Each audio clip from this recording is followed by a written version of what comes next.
તો હેલો મારા વાલા વિદ્યાર્થી મિત્રો, મારું નામ છે નિતેશ જોગલ અને તમારું સ્વાગત છે એનજે ક્લાસીસ ગુજરાતીમાં. તો વિદ્યાર્થી મિત્રો, આજે આપણે જોવાનું છે ધોરણ 6 વિષય ગણિત અને તેનું ચેપ્ટર નંબર 11 કે જેનું નામ છે બીજગણિત.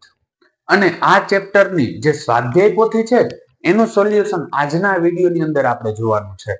અને આ સોલ્યુશનની અંદર જો કોઈ પણ પ્રકારનો તમને પ્રશ્ન રહી જતો હોય તો કમેન્ટ સેક્શનની અંદર કમેન્ટ કરીને કહી દેજો કે જેથી એનું સોલ્યુશન પણ હું તમારા માટે લેતો આવું.